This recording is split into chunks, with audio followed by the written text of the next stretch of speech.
All right, let's get into something really interesting today. We're going to explore this fascinating idea that a Fed strategy from the 90s, supercharged by AI, could actually kick off the next massive bull run.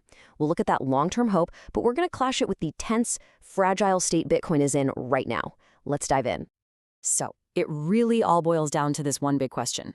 Could a playbook from a totally different tech revolution, the IT boom, be about to repeat itself? I know it sounds a little out there, but the answer could have huge implications for, well, pretty much everything, from stocks all the way to crypto.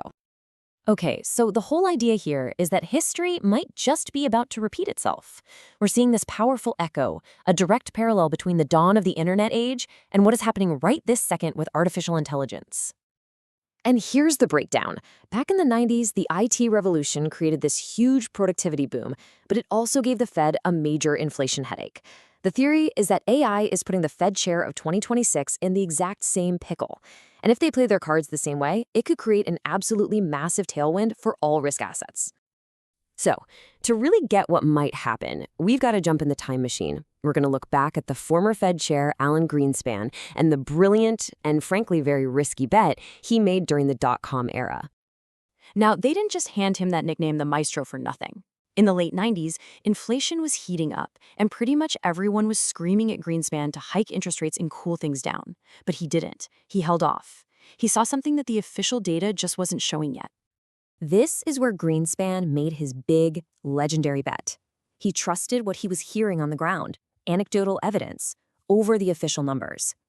He just had this conviction that the IT boom was making the entire economy more productive. And he bet that this surge would eventually crush inflation on its own. He was willing to wait. I mean, what a gutsy call. And man, did that bet pay off. Just look at this chart. By keeping policy relatively loose, he basically poured fuel on the fire of one of the most powerful bull markets in history. The average daily return for the S&P 500 more than doubled in the second half of the 90s as that tech bubble just got bigger and bigger. Okay, so fast forward to today. Why does this 90s history lesson matter? Well, here's the theory. The next Fed chair, who takes over in 2026, could look at the AI boom and decide to follow the exact same playbook. They might let inflation run a little hot, betting that AI-driven productivity will solve the problem for them. And if they do that, that would be incredibly bullish for markets. Okay, that is the beautiful, long-term rosy picture. But let's hit the brakes and slam back to reality. Because while the future might hold this amazing tailwind, the present is looking, well, pretty darn precarious, especially for Bitcoin. Because a new analysis from Glassnode is flashing some pretty serious warning signs. It's pointing out that the current market structure has some very uncomfortable, very spooky similarities to the period right before that major crash we saw back in early 2022. Now, to get this, there's one key term you need to know, the true market mean. The easiest way to think of it is as the ultimate line in the sand for Bitcoin. If the price stays above it, you're in a correction. But if it falls below, you're very likely stepping into a deep bear market. And right now, the price is just tap dancing right on top of that line. And here's why that's so dangerous. Think about this. Over a quarter, 1 out of every 4 Bitcoin in existence is currently being held at an unrealized loss. That is a massive wall of potential selling pressure, just hanging over the market with people just waiting for a chance to get their money back. And this is the line from the report that really makes you pause. The number of coins currently underwater is, and I'm quoting here, strikingly similar to the levels we saw right before the market completely fell apart in 2022.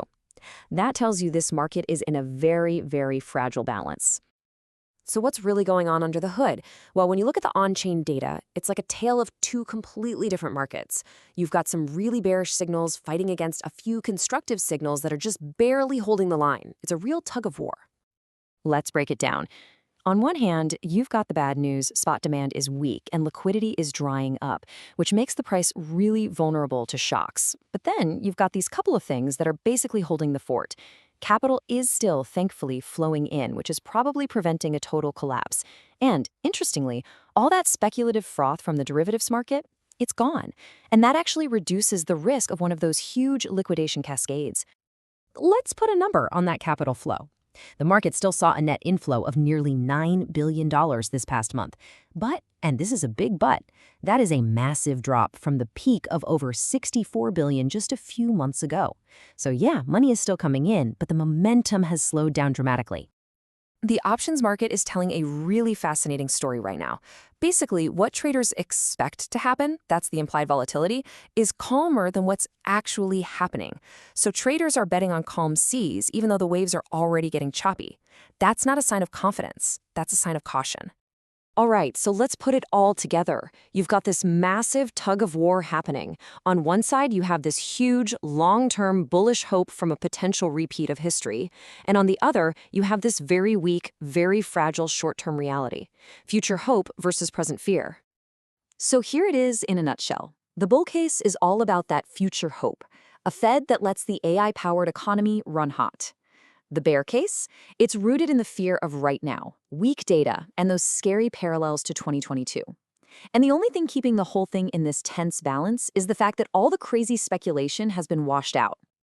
And that leaves us right here with the million-dollar question for the market. Which force is going to win this tug-of-war?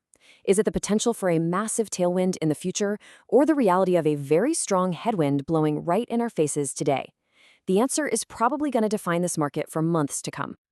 If you found this explainer helpful, be sure to smash that like button and subscribe so you don't miss your next daily edge. You can find more news in our Telegram channel. Just check the first comment.